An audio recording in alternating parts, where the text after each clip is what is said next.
listening to the Omar the Barbarian podcast, where we talk about what's best in life. I got my man, Kugo the Mighty, in the building. Kugo is a big-time YouTube personality. The brother got gifts, major skills as a content creator. Now, I know him as Nick Sleeper, my dear friend and my brother. Met him at the D&D table. He's nice, both as a player and as a dungeon master. When I met him, I didn't know he was world famous.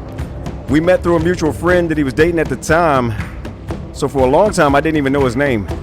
He was just her boyfriend. But now, many gaming sessions later, this is my man. We're talking RPGs today with one of the best to ever do it. You feel?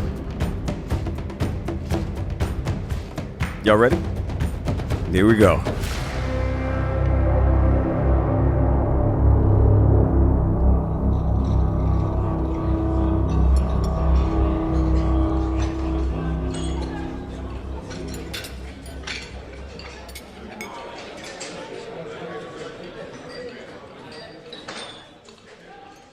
Is there a question? Am I waiting for the question at the end? What's going on right now? No. The I was going to give you how I set this up. I literally just have notes. Okay. Of things that it's like kind of what Essential, but just a little bit more of it. Did you do research on me? Is that what you're trying to say? No, okay. I didn't. But in my intro, that was one thing I wanted to ask you. Okay.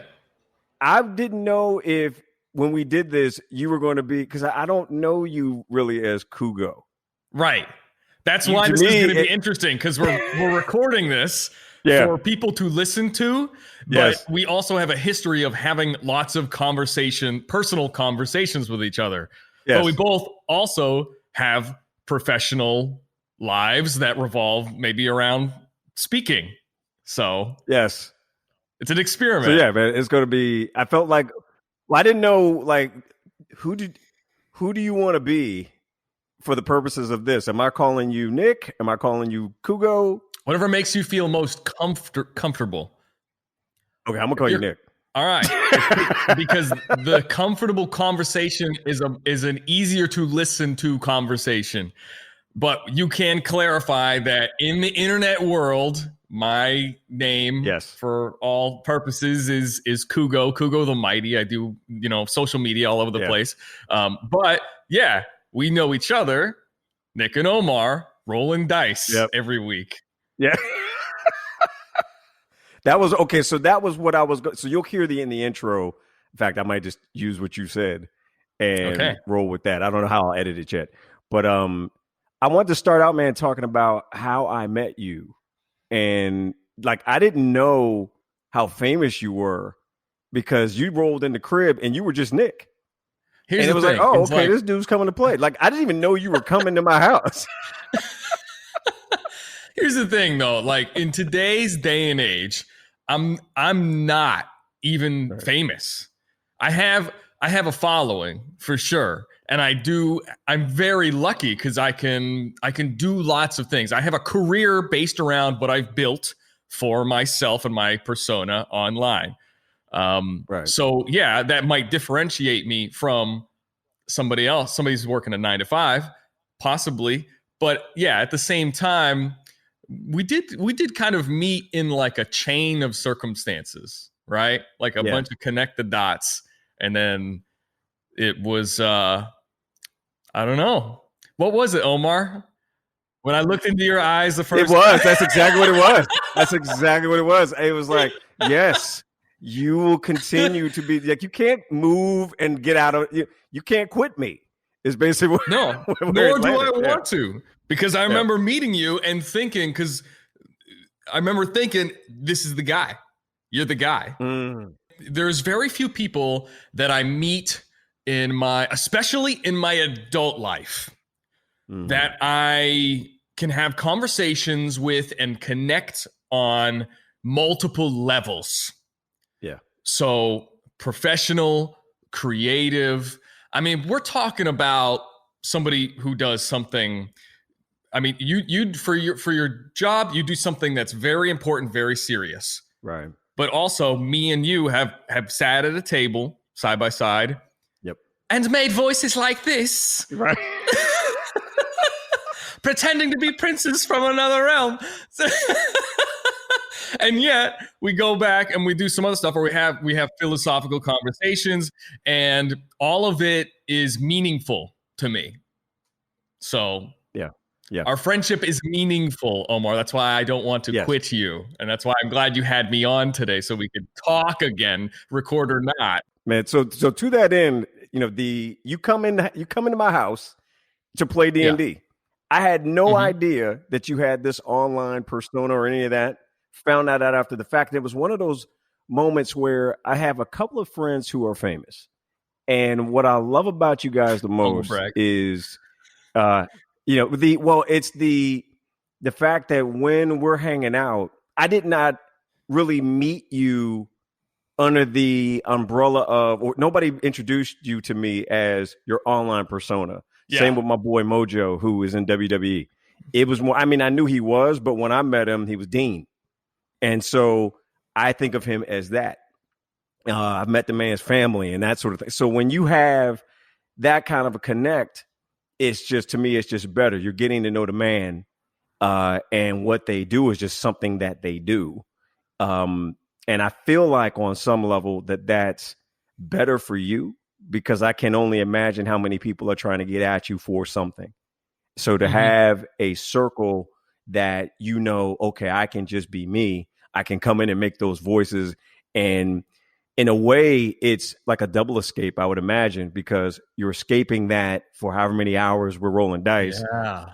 And we're going into an escape in terms of the RPG world. So the fabled double escape. Yes. Oh my, yeah. I didn't, it never occurred to me, the two layers of that until you just said that, because it's very true that, especially for me, because when you have a job where this is going to sound really conceited. When you have a job where a lot of people know who you are, right, but you don't know any of them, you are going to start to take up at least a little bit another identity. Now, whether you directly change and you say, I'm this person now, I'm this famous YouTuber, like whoever, whether you completely assimilate into that, which comes with its own issues and problems, but also some benefits, because you're right, there's your first escape from your original person. But then once you start encountering some of those issues and you start craving, like, maybe the not famous person, especially if all you do is sit at home and you are just hyper focused on this one persona, it becomes your life. It can become your identity. I usually tell people that meet me under the precedent or under the impression that they already have the expectations that I am this famous person. This I have, if I get introduced, oh, he has 100,000 Instagram followers. Oh, it's the Instagram guy. Oh, he is, he's a big YouTuber. Okay, he's a big YouTuber guy. Usually my follow-up is like, oh, well, do you want me to call you Nick or Kugo? And it's like, at this point, it doesn't matter, because you've already established more people call me Kugo to the point where Nick is now, oh, I remember that's my name now. Wow. It flipped. So I crave that. It's true. You get that first escape. So me coming over to your house, meet friends of friends. It initially started as like, hey, I play D&D with these people at work. Do you want to come along? It's like, yeah, it sounds amazing. I love D&D. Come over. And then I get to be Nick for a little bit. Right. And that's the first escape. But then the D&D and the role-playing games is the second escape. Yep. And I was trying, when you said that for the first time, I was trying to mull over in my mind whether it felt like twice as good of an escape, or if it was good enough meeting and socializing with people, not knowing who I was, and then the D&D was kind of like the icing on top, or if it really did double down and enhance the experience, and maybe even like the connection, maybe the friendship that I made with you and some of the other people at our at our gaming table. So there's some psychology in there for sure. Yeah, I think too, man. I'm thinking about the day we went to Galaxy's Edge, and all of us went and hung out, and like we already had a good flow, as you mentioned, at the gaming table. But when you take that, some people, I don't know if you've experienced this, but there's some folks that you can game with them all day, and then the minute you step away from that into the real world, there's nothing in common. And it's this weird, or maybe dynamic. Not even anything there. Yeah, nothing there. It's like, wow, what we have is the gaming table, and that's it. Which is why we find sometimes. Yeah. Oh man, I won't give that up. There are people. When I did jujitsu, there are people that I only really know on the mats. If that's where that relationship lives, if I go back and I start training again, I'm back in that circle, and it is very much like that. They're like off the mats, you have nothing in common. On the mats, they're your favorite person.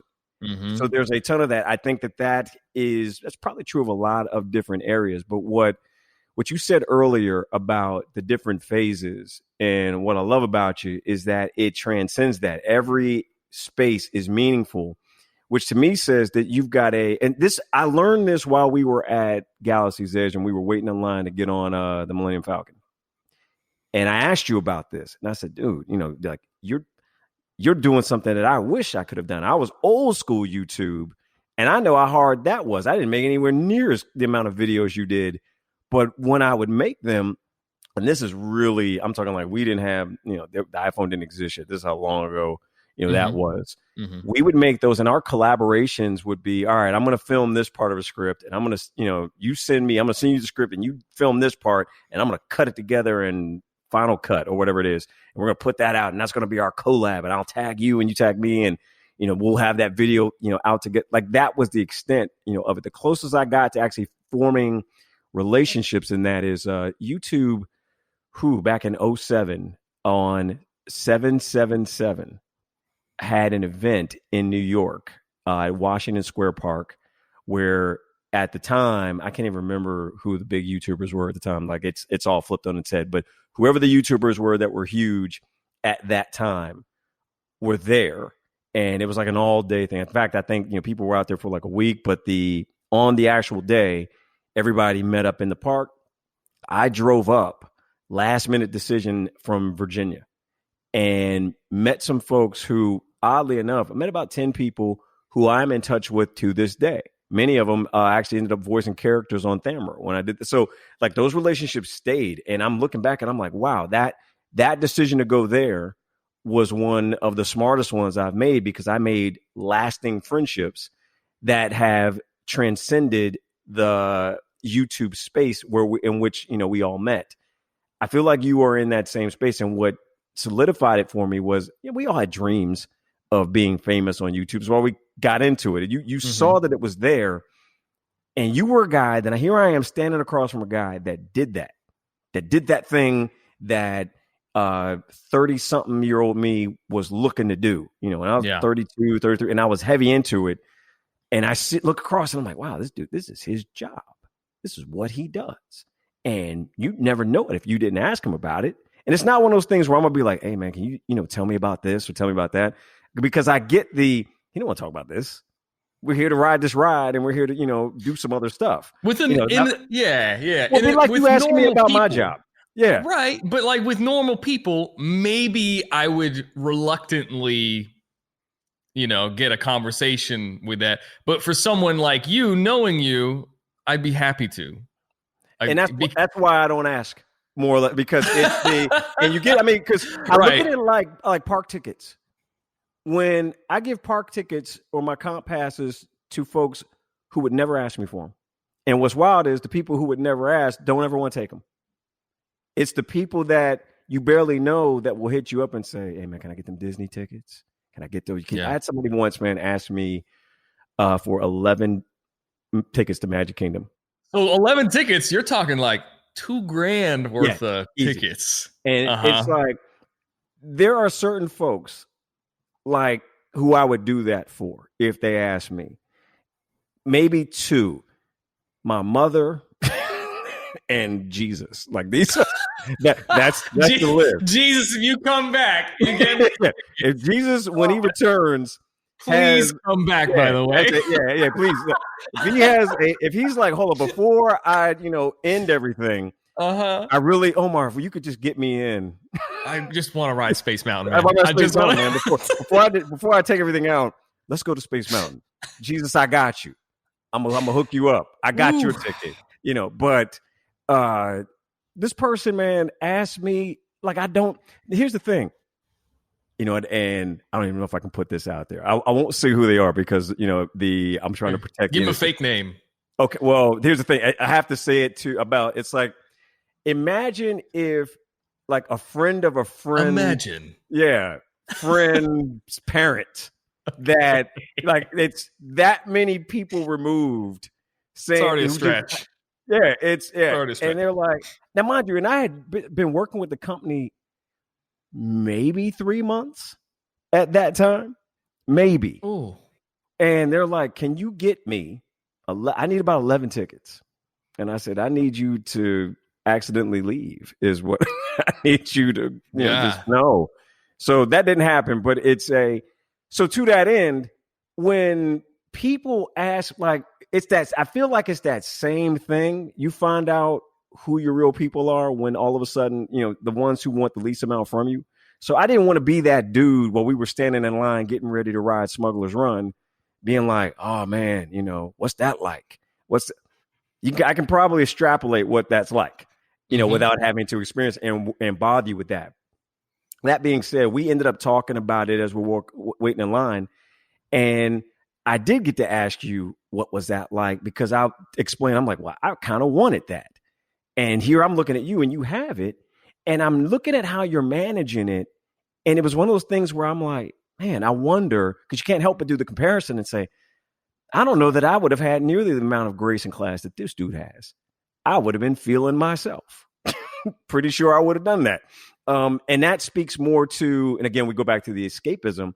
That speaks more to my need, and I'm recovering in this way. It's not as bad as it used to be, but it was bad, to be affirmed, the need to be affirmed by people. And that's why I'm grateful to God that I never got it, because I would have identified with that.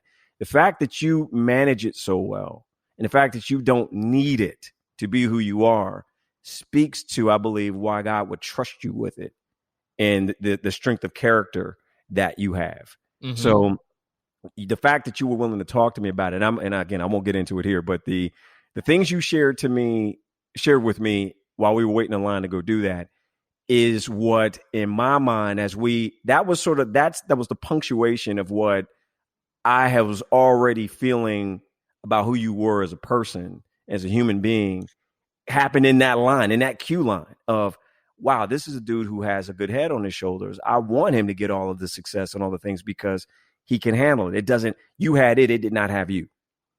So I wanted you to always have a place you could go where you could get away from that and just be you and just be Nick. Yeah, for sure. That's some very nice things to say about someone who also, I handled it. I'm still doing it, but I definitely have my struggles. 100% definitely had my struggles. It's not all sunshine and rainbows for sure. And definitely a little bit of, I'm happy to talk about this too. Definitely had moments of imposter syndrome as well. Where really? Yeah, exactly. Yeah, 100%. And you're being really nice and saying like, oh man, he's got such a level head. He doesn't like super identify with it. That's because sometimes I feel like it's undeserved. And that sometimes I feel like I won the lottery. Like I was, right place, right time. Could have been me, could have been somebody else. I got there, baby. That's like, sometimes I shift, and this is something that I'm managing that too. And that can become overwhelming. And we could talk about, by the way, we can talk about whatever.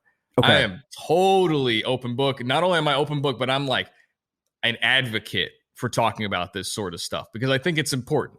Because I think a lot of people, especially now, glamorize what it is to be an online influencer, a content creator. There's so many traps, man. It's like a D&D dungeon. It's like an old school one, man. Where like, ain't this fantastic? You're this awesome warrior. You've got the fancy weapon. You're all cool.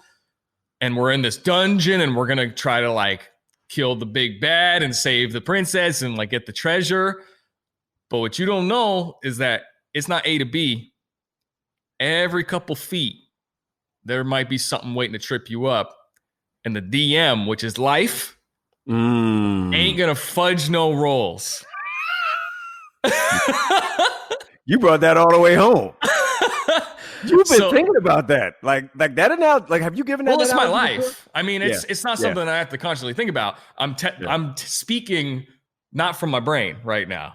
Yeah, this is all from the core because this has been my life for the last 5 or 6 years, and my career and my life has changed dramatically in the backdrop of that career.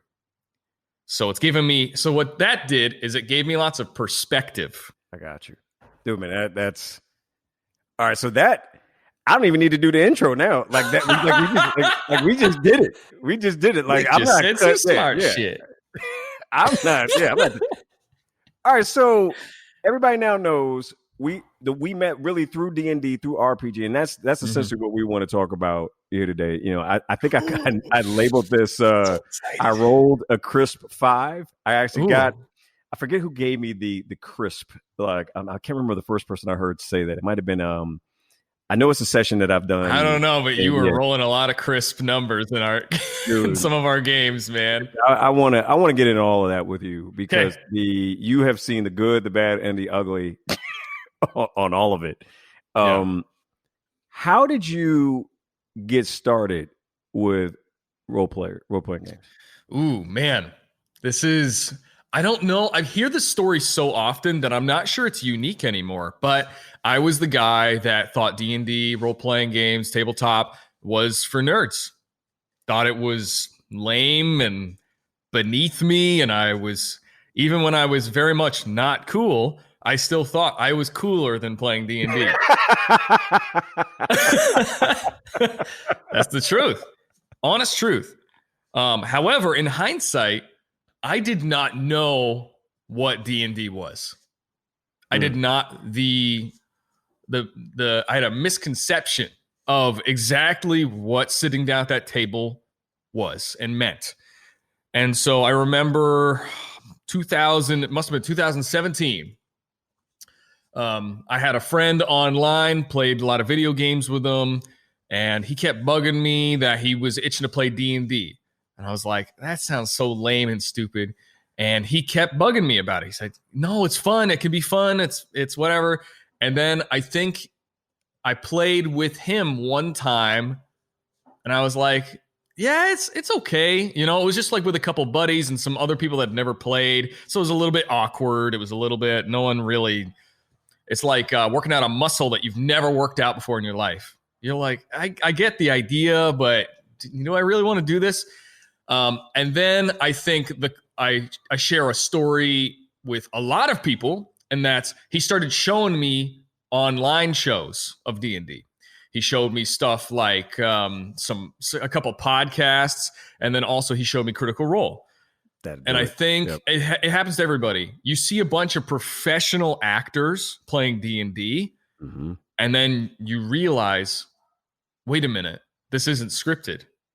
They can do anything. They could say anything. They can change the story. They can do whatever they want. Somehow there's rules and it makes sense. And the floodgates were open. I remember that very same week, maybe even a day after, I went on I felt like a drug addict. I went on a binge with watching D&D highlights, Critical Role stuff. I wasn't sleeping, dude. I was literally like, I couldn't get enough of it. I was just like watching streams and videos and figuring out what stories were good ones or what characters people were playing. And then I found out what a character sheet was. I saw the character sheet and I was like, this is my, it's from scratch. And then, I got to this point where I went out and I bought some of the core rule books. I was just like obsessing, reading those. And then I think and then I immediately went back to my friend. I was like, we got to play a campaign. We have to. I want to play. Can you run a campaign? I was like begging him. I was like, please. I felt like I'm stupid. Whatever. Call me whatever you want. I'm wrong. I want to play. And after that, man, it was just like I played in 1 or 2 campaigns, and then the playing was fun. But then I saw what DMs did, right? And I was like, I don't want to dip half into this. I want to learn everything.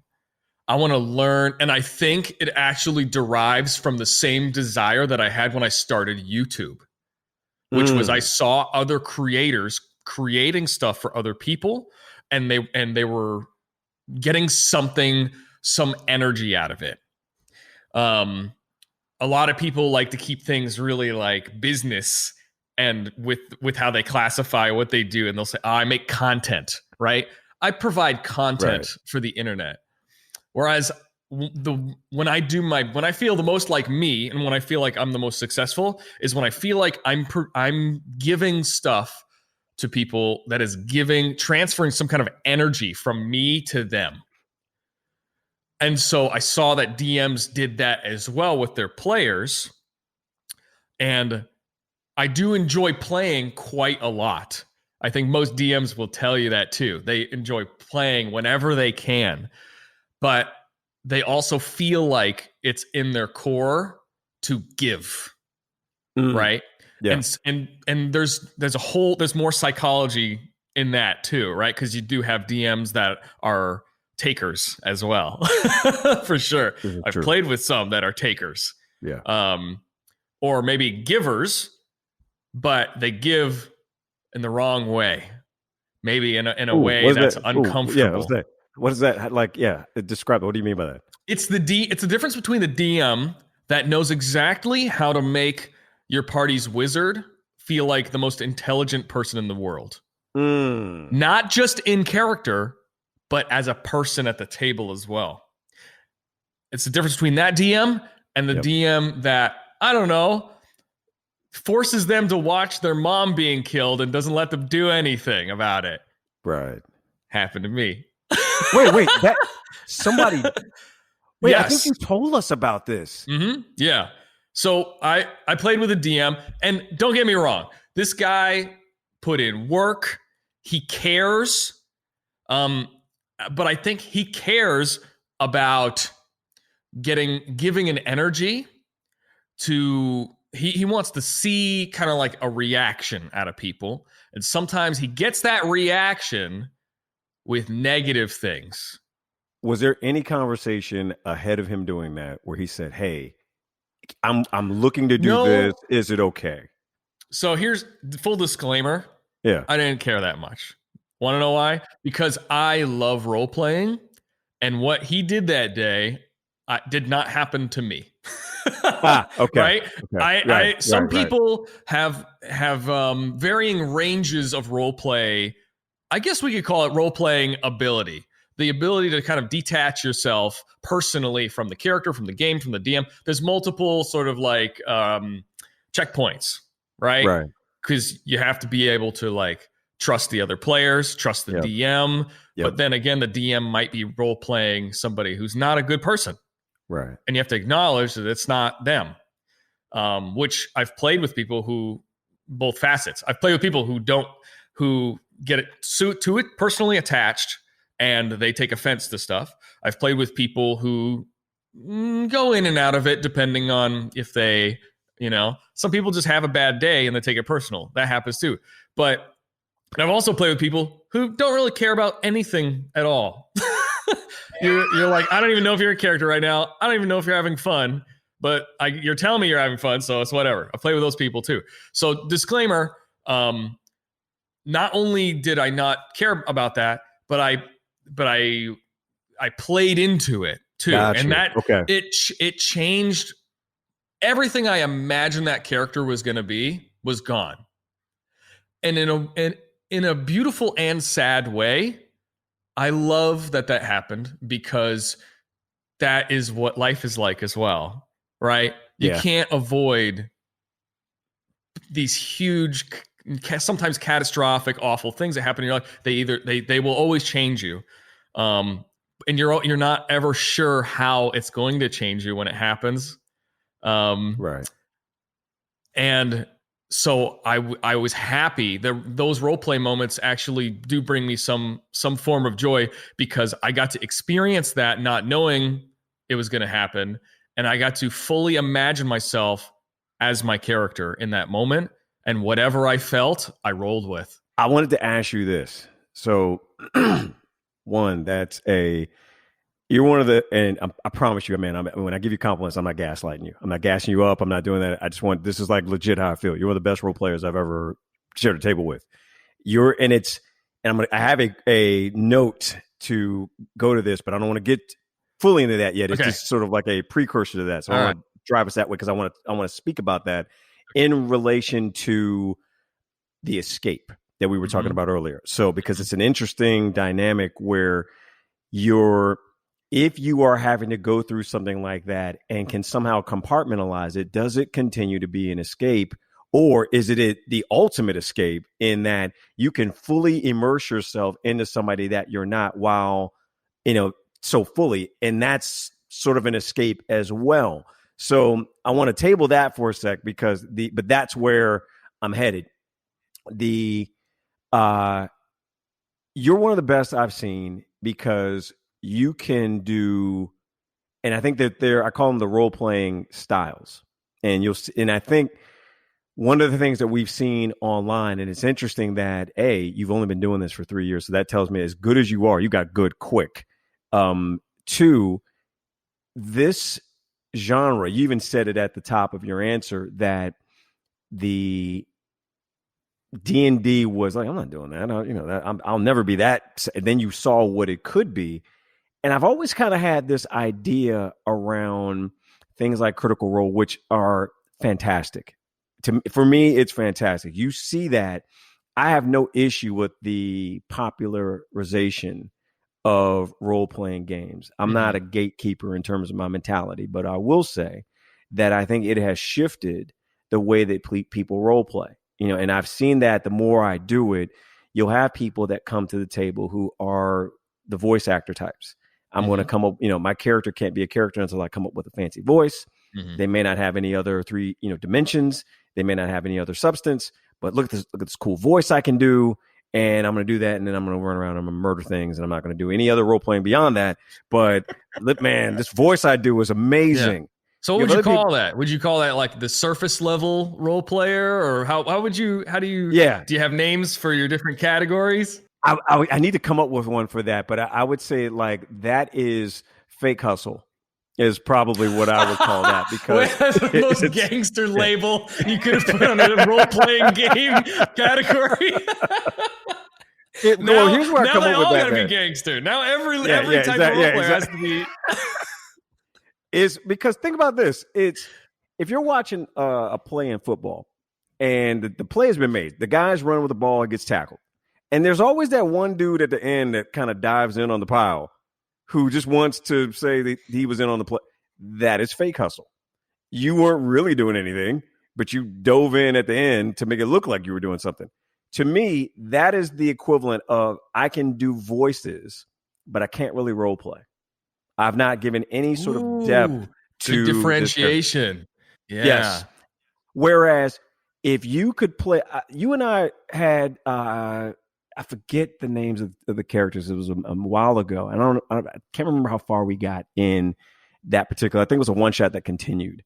And the one, in fact, I would say the one you ran, the last one you ran while you were here, right before you moved out to Seattle.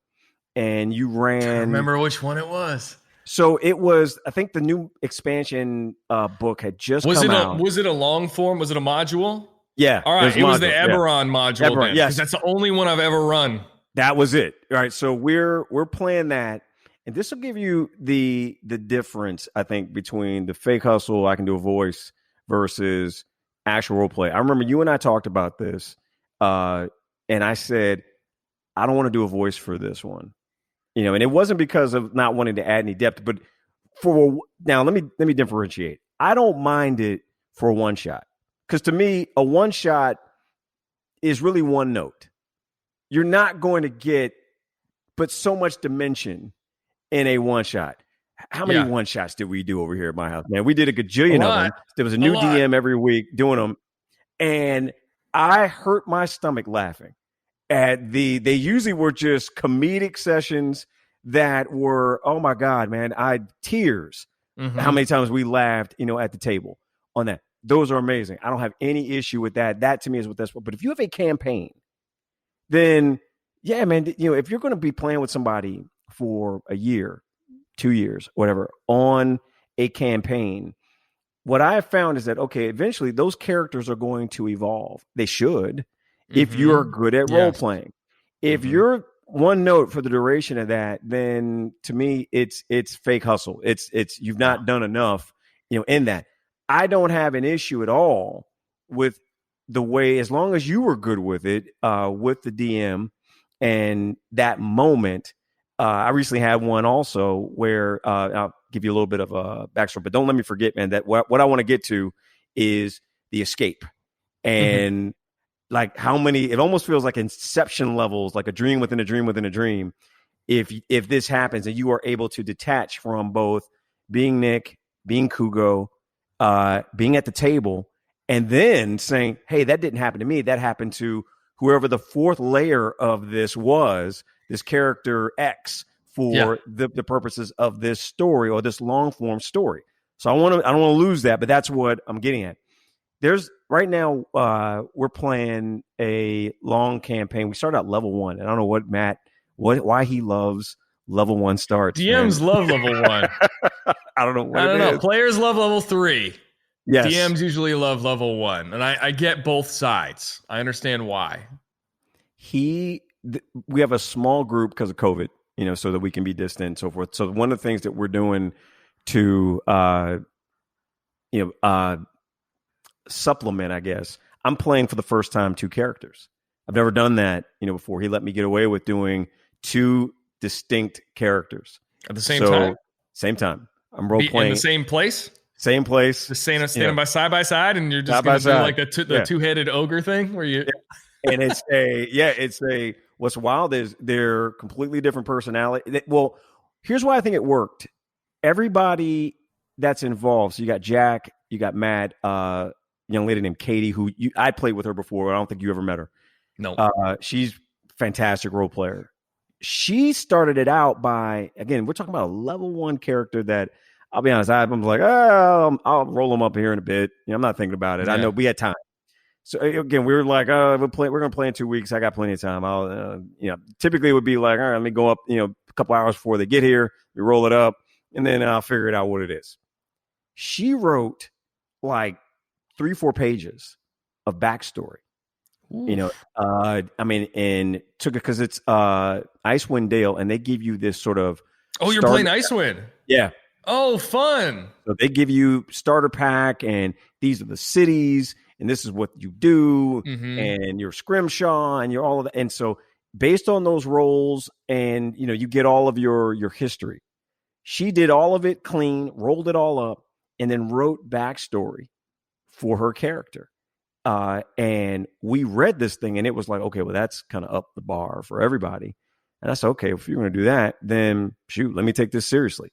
Went in, did the exact, same thing that she did, wrote out this story. And I was going to go Warlock, which I did because this, my rolls suck. The dice hate me. And because the dice hate me, I have to, and this comes from, you'll sit at a table, if you play in larger groups and you have a character that gets one thing to do, because, I don't know, fighter level 1 gets one thing to do. You can move, you swing, probably going to miss. Now you're waiting 7-8 rounds, because all the monsters got to go. Everybody at the table's got to go. And then, God forbid, the DM forgets that oh yeah, Omar, I forgot that you have an attack. You want to miss again? You roll that nat 1 You're rolling that crisp 5, and even with modifiers, does a 9 hit? No, unfortunately, a 9 does not hit.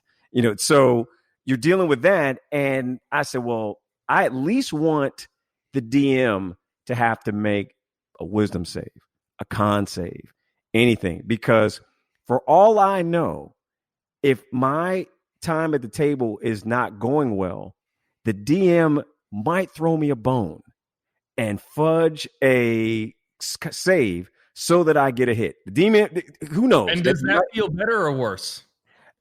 I don't know, because I don't see behind the screen. You never pick it. You never pick up on it. I've played with you and Matt most recently, another DM named Indy, and you guys are all good. Yeah. At like, you have the same experience. With you, I know that I trust you because you don't fudge rolls. If you've ever fudged a roll at my table, I could never tell, because what you will do is you will say, like, I can see the pain on your face when you're about to beat down a character. Yeah, that we've discussed what I want to do, and the amount of hours and the role play that went into it, which is, I wanted to talk about that too. I've got a note to talk about that as well, how that is the worst rolling but the best session I've ever had, where this dude's getting his ass handed to him routinely, and it was amazing. I can remember the amount of time you put into that. There was never any sense of, I'm not having a good time. I'm having an amazing time. Getting my ass beat, but I'm having an amazing time. It's a testament to who you are as a DM. But the part of the reason I wanted to roll 2 characters was because, all right, I'm going to play it safe and do the Warlock, because Warlock can, I don't have to hit. You have to survive. You have to, do that. And that's, I find that is, I lend myself more to role play, which I enjoy more, the smaller group role play, getting into the 3 dimensions of a character and not relying so much on the rolls, but still being an active part of the combat when necessary. But sometimes, man, you just want some dice in your hand and you want to roll some dice and cut up some things. Mm-hmm. And so I made a rogue as well. Rogues, as they get better, I'm still figuring it out, but I've seen people playing rogues with like entire handfuls of random dice, and to the point where like they have to get out an abacus to do math to determine how much damage they've done to whatever poor thing they just hit.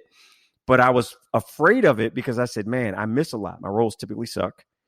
Interesting side note, digital dice are much kinder to me than actual dice. Interesting. I have no idea why that is, but when the money, the $5 or whatever it is I spend a month to get dice from D&D Beyond is worth every penny.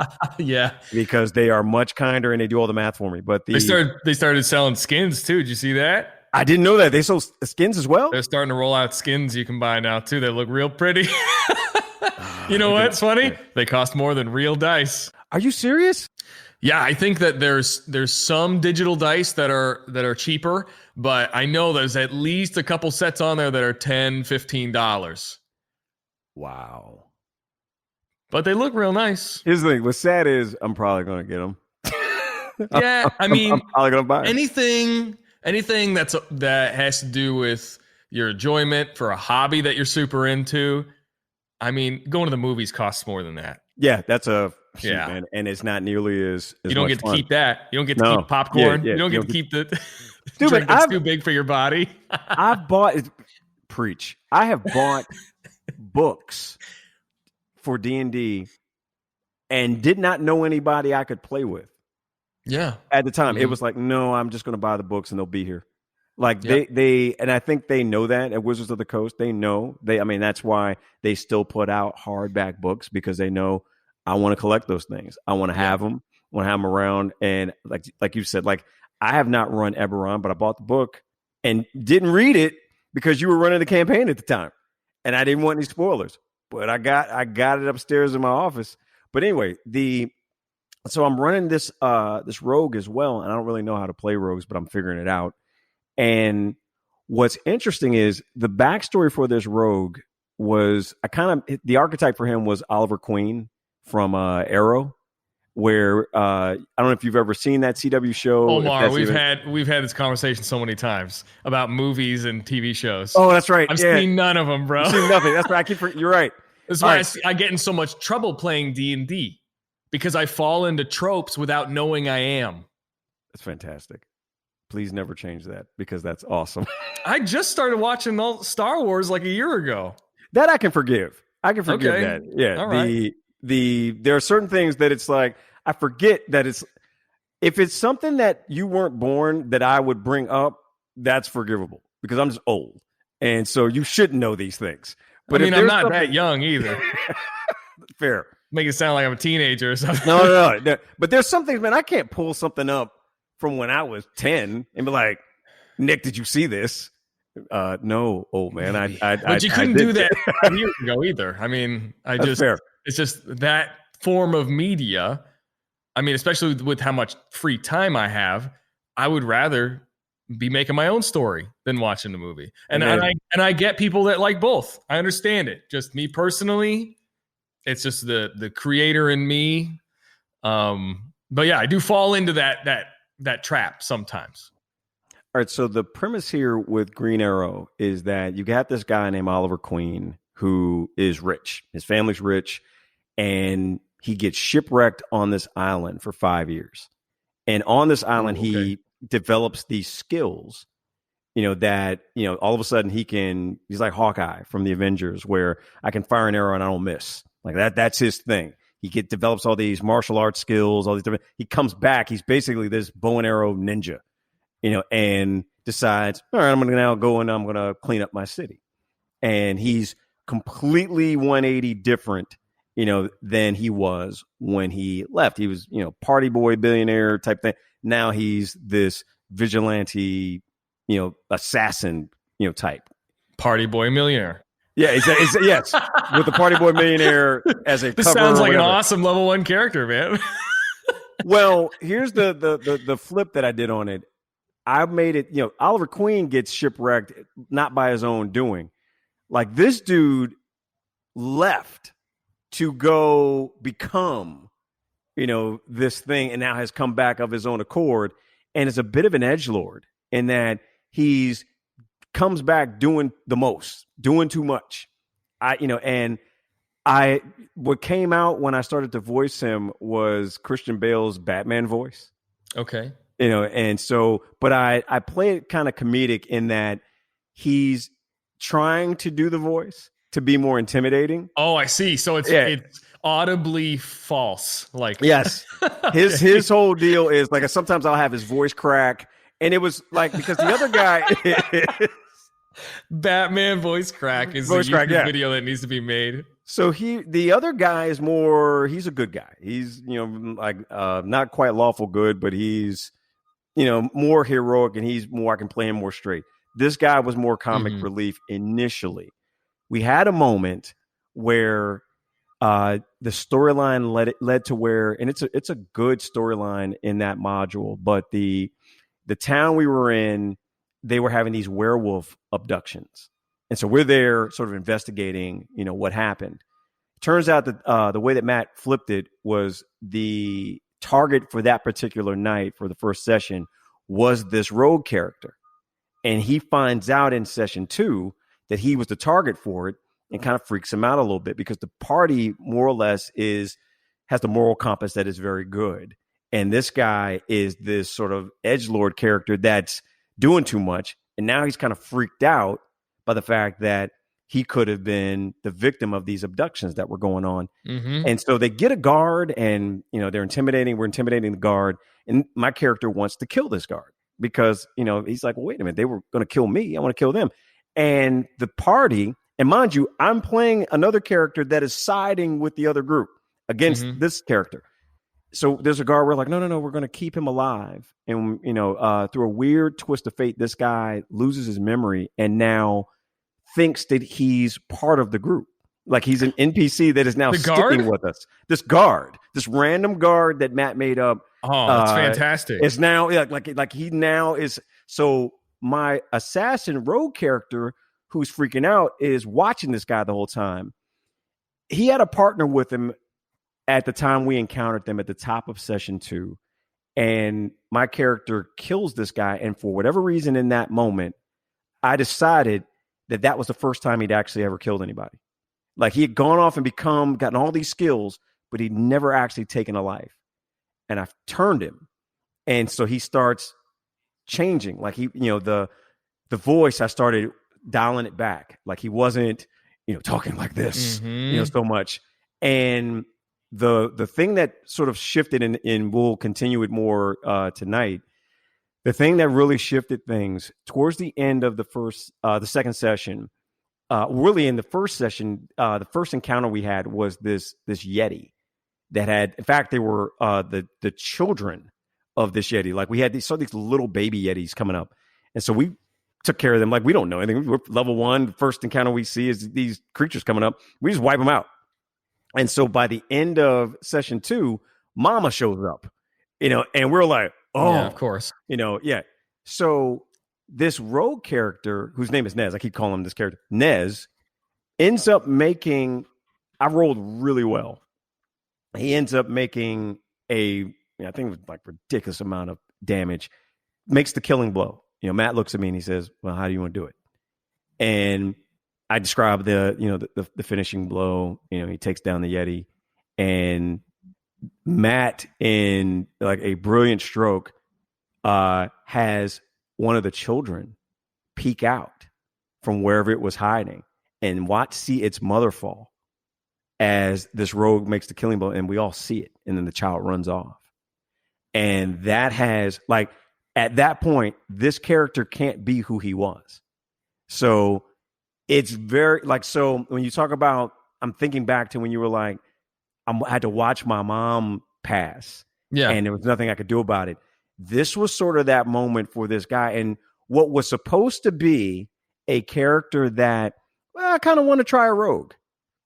What's the thing I can think of that would make some sense that I could do some little comic relief? What if there was a guy that just wanted to be the Green Arrow, who didn't want to hide it, and he talks in this voice. And now circumstances have said, no, like the depth that just kind of came out of the moment. So, yep. I love those things, the most. And that to me is like an Inception level escape. And I personally love it. I'm curious to know, because you've got deeper levels for you because of what you do that can lend itself to that. Do you find that you have to, do you enjoy it? 1, 2, do you enjoy it because you feel like you can compartmentalize it and separate yourself from it? And do you have to do that anyway? Gotcha. Given what you do. Yeah. Gotcha. I'm going to raise you one. Okay. And also say that not only can you also use role-playing as a tool to compartmentalize, but I would also say you could use D&D to not escape things. So hear me out, because at the time as well, at the time that I got into D&D was also when I was going through a lot of issues with anxiety. Okay. And it was it was very difficult for me to get back into a lot of the different kinds of social interactions that I had been doing before. And so I used D&D as an escape, but also I used D&D as a tool as well. And what D&D, and I'm a huge advocate for D&D in this fashion too, in this facet of playing role-playing games, is that sometimes it allows you to explore uncomfortable things about yourself that exist that are, it's not practical to explore or come to terms with them in everyday life. And so I found, at least, that when I role-played some characters, no matter how different they were from me, when I stopped role-playing them, I started to learn and understand more about me through the characters that I played. Wow. And actually, I will claim, at least for me, that it assisted and helped me get rid of some of my social anxieties, because there's a lot of when you go through like social anxiety, sometimes you feel like just super self-conscious and like who you are as a person, who you're acting like, or what you're saying, how you're speaking.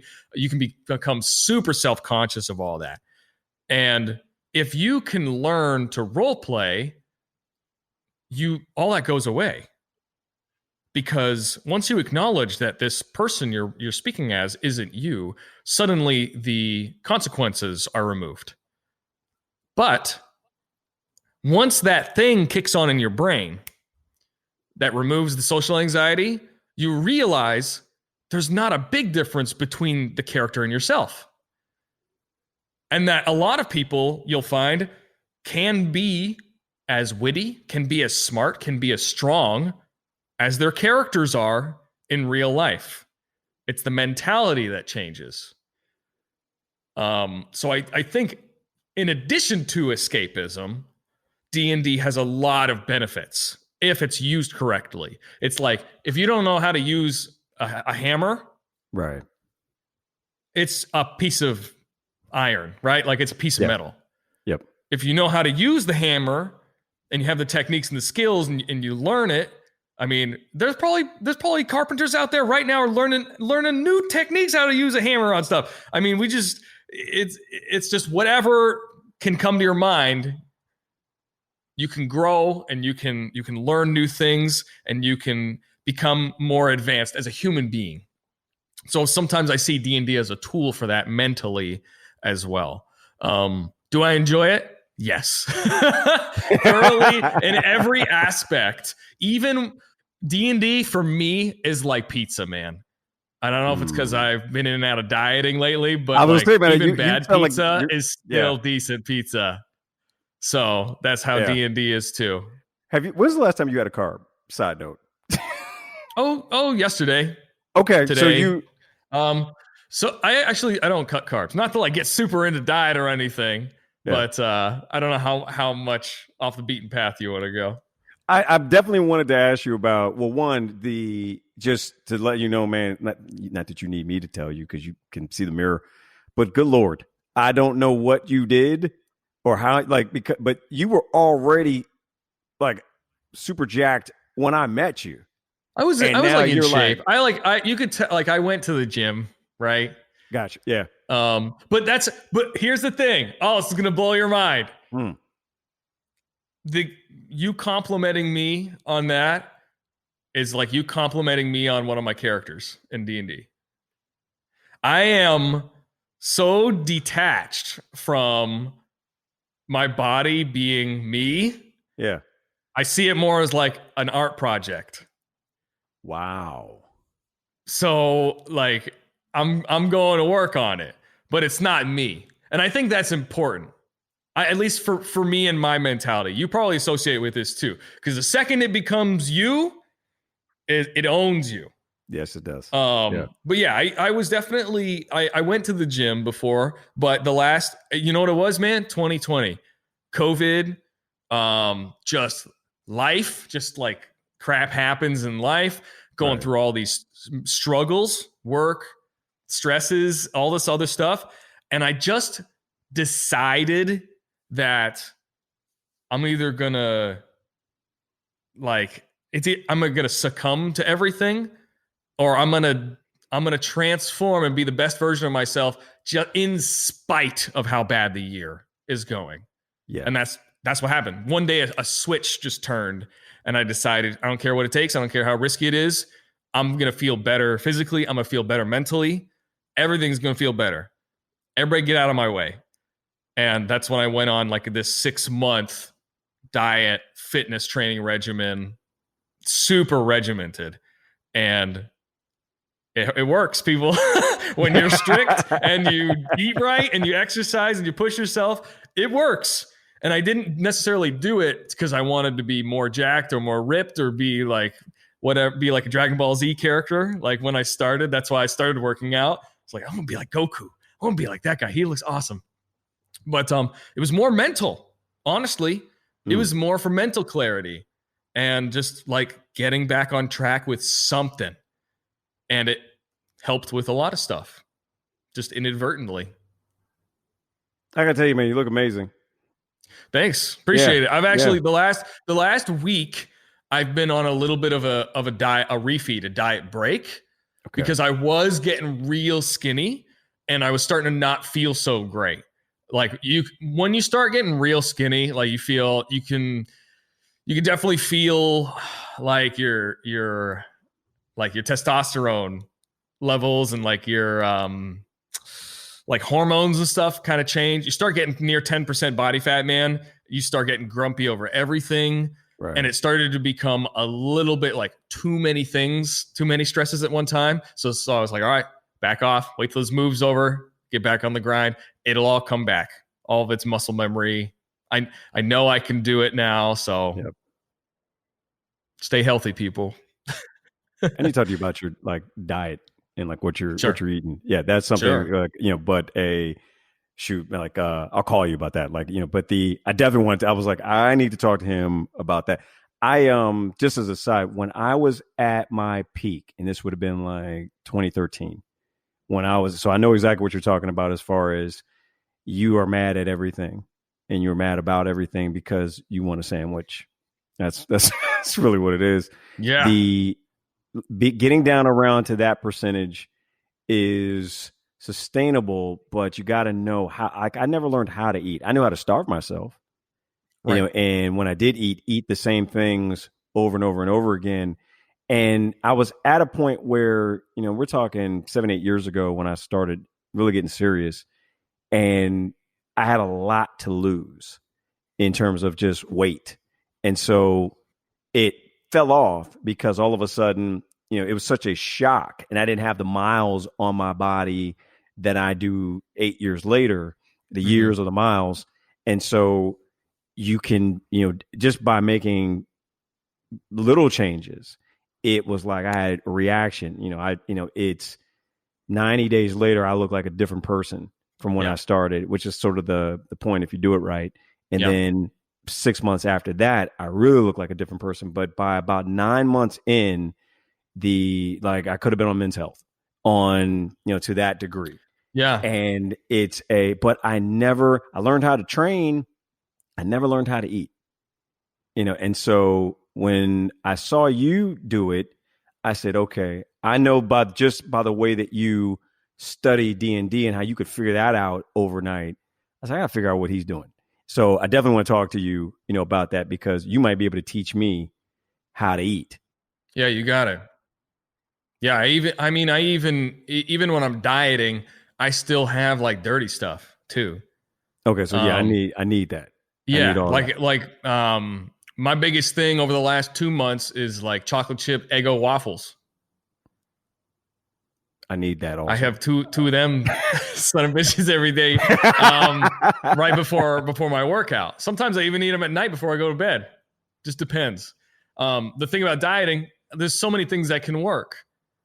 You don't have to eat, and there's even new studies over the last 5-10 years that say like diet adaptation is a thing. You can eat chicken and rice and vegetables and it will work, but you will get diminishing returns after a certain point. Wow. Because exercise shocks the body. Yeah. Food and digestion and nutrients also shock the body. And then when the response is the same for a long time, it starts bouncing back as hard. It's totally, and there's so many different ways you can do it. That makes so much sense though, because why wouldn't it? Why wouldn't it? The rest of your body does the same thing. No, wow. I didn't think and of on that. top of that too, like everybody's so different and human, like you can do as many scientific studies as you want. You'll get a general idea of how things will react. But even though 10 papers say that you should eat this and this and this, if you give it to one person and they get fat, obviously that person can't do that. So it really is on an individual basis. But yeah, definitely. And even just going slow progress is always better than fast progress. That's one of the downsides to like what I did is when I moved here to Seattle. I mean, I have this picture I always bring up just to make sure that I don't get what's the word for it? like body dysmorphia. Okay. Because it's very easy to be like, nah, I still don't look good. Yeah. I always bring up this one picture when I came to Seattle. I was actually about 175, 180. I was kind of pudgy, you know? Yeah. My sides were kind of spilling over my pants, and I still looked like I worked out, but I was kind of pudgy. And I went from about 175, 180 to my leanest about 3 or 4 weeks ago. I was 155. Nice. At about 10.5%, maybe 10.5 to 11% body fat. But the thing is, my arms grew almost a full inch after losing 20 pounds. And then my waist is a 29 now. That's insane. So, and I'm so a lot of recomp happened. A lot of body recomposition happened. Right. And this might sound weird to go from like D&D to fitness all of a sudden, but it's really not that different. No. It's just another character that I'm working on, different stats. I'm trying to find different items, trying to make them fight different monsters and you're going to have struggles, which is like the bad rolls. Like sometimes stuff's just not going to work out. You're going to have bad days, bad workouts. You're going to cheat on your diet. Like there's all these things. But what matters is that you keep changing when you need to change because it gets you closer to the person you want to be or to the end. You know, get your character to where you want it to be. So you're telling me that life is D&D. Exactly. Somebody might just be up there rolling for us. That's well put. Wow, that might have to change. You just got to work on your modifiers. Dude, that is strong. Okay, so D&D for me is the ultimate. Best game, chess is second. Best game, I disagree because I'm not intelligent enough to play chess. I would rather do silly voices. Have you ever played chess? Yeah. I've played a lot of strategy games. I'm not good at any of them. My intelligence lies in other stats. That's fair. Yeah. All right. So I wanted to talk about some of the other gateway drugs, if you will, that all roads point to D&D in my opinion. So for me, prior to now, I came into D&D early. I was about 12 years old. Like my best friend at the time, he was into it, and it really was sort of closeted geekdom back then. Right. There was no Big Bang Theory to make it. So you enjoyed it, but you didn't want to tell anybody. Yeah, I didn't want to tell anybody that I enjoyed it, but I loved it, and my boy was into it, and so we would play. And he was the one that introduced me to Marvel superheroes and all that. So I loved all that stuff, but to me, it was like, okay, I'm gonna put that over there, and I will tell no one. You know, that's in that box over there. No one can know I do it. Eventually, what the ways I could still explore those types of games without anybody knowing was when PC games started coming out. So you had things like Baldur's Gate, which I was hugely into. Did you get the new one? It's not out yet. It's in. You can buy it. Yeah. Wait, where can please send me that link because did you get it on Steam? I watch Trisha Hirschberger play, on her stream and I figured it was just going to celebrity gamers who stream on Twitch. Like you had to know somebody, but you're telling me it's on Steam, so I got to go and I got to check it out. I think it's early access right now, so you can buy it and play it, but with the caveat of there might be bugs and they're fixing it actively. Okay. I looked at it, watched her play, and it looks amazing. So I'm absolutely going to get that and play it. And so I played the first one, the second one. In fact, one of the voice actors, the guy who did John Irenicus in Baldur's Gate 2, was the inspiration for one of the voices that I've done for some of my own characters, as well. Whoever that dude, I have to look him up, but that dude's an amazing voice actor. Anyway, the super gateway drug for me was EverQuest, which I don't know if you ever played that. No, at the time it was kind of like you either played EverQuest or you played WoW, vanilla WoW.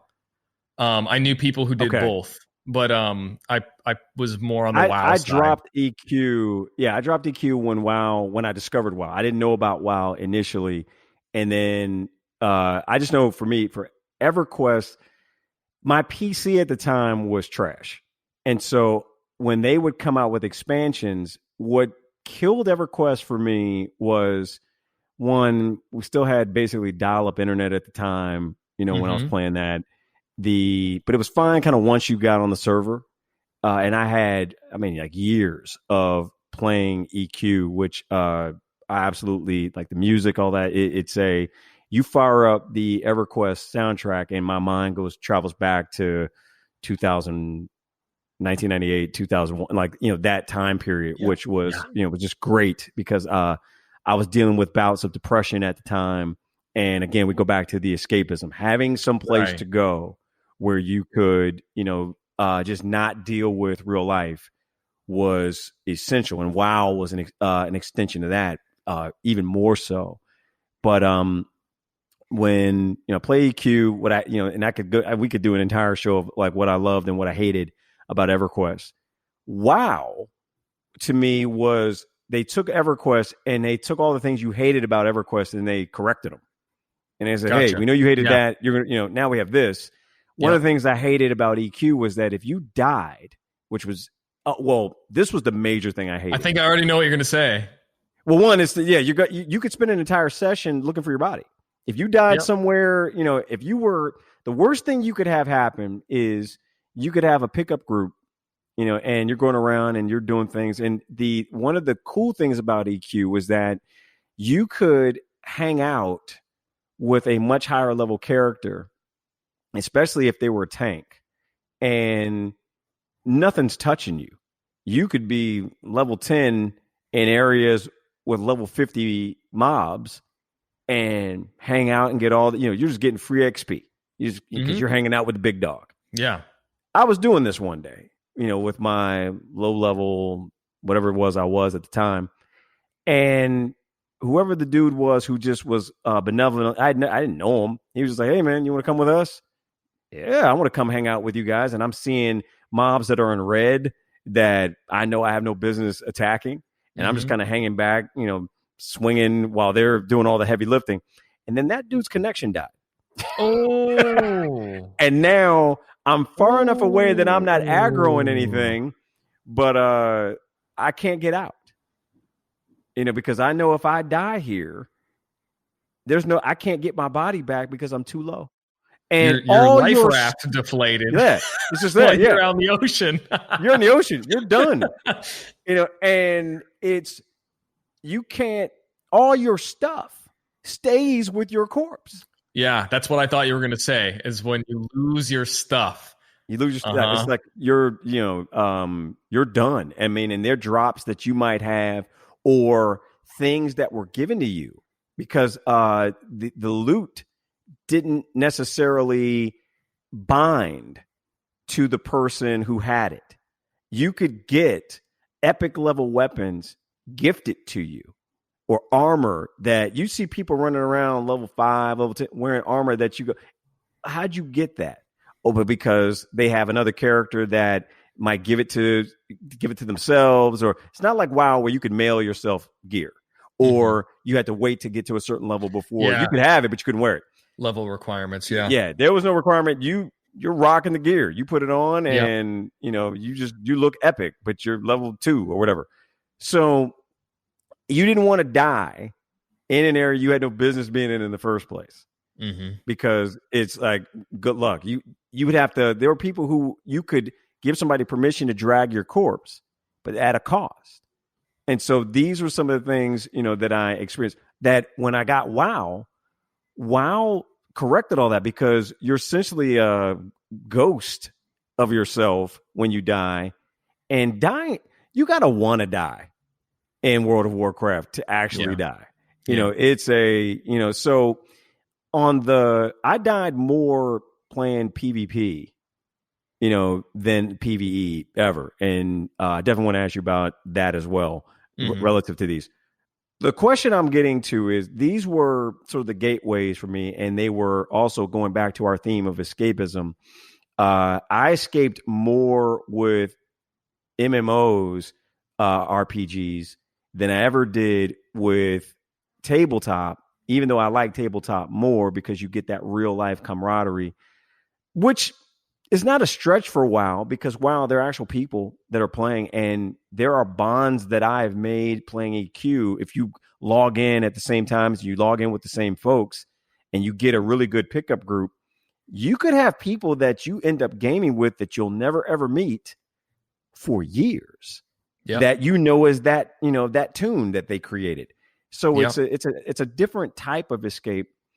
The issue that I have, well, I shouldn't say issue. The question I have is, where do you land as far as MMOs versus tabletop? My personal feeling is that tabletop is better because you can literally do anything that you want to do. You are not limited to what a developer or what a mini transaction has to be, or any of those types of things where, the game. I got a funny story about that, actually. Oh, okay. So yeah, I'm just curious. I mean, I'm not at all hating on MMOs, because some of the greatest experiences I have ever had gaming, particularly in player versus player, and I want to touch on that with you. But I've had some phenomenal, like your best stories sometimes come out of that. Yes. But I'm curious to know where you land, given everything that you do. Your online persona, these are online variants of something that you love. What place does an MMO have in the hierarchy for you as a gamer? It's somewhere in between, right? It's not quite a solo video game experience. It's not, I don't think it's anywhere close to a D&D experiences either. And I will say, when I started playing D&D a lot, I'll be honest, it still has kind of ruined video games for me a little bit. Not ruined. Ruined maybe is a strong word. It has made me more conscious of the flaws that come with a video game that has to be programmed to function correctly. A D&D game does not have to be completely programmed to function. In fact, sometimes it's better if it's not at all. And that is the human element and the magic that I think comes with role-playing games. You can get similar emotions and evoke similar feelings of magic when you play games online with other people. And I did as well have many, many years and long runs with World of Warcraft myself. In 2008, is that when Wrath of the Lich King came out? That was my biggest time dump in World of Warcraft, was Wrath of the Lich King.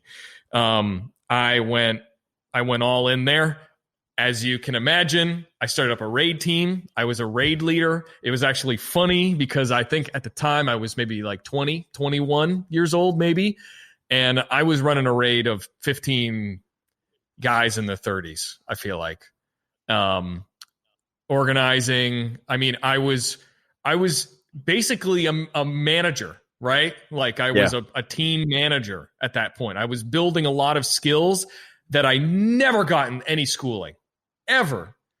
I mean, Tell anybody in school, here's your assignment for summer, right? Here's your summer homework.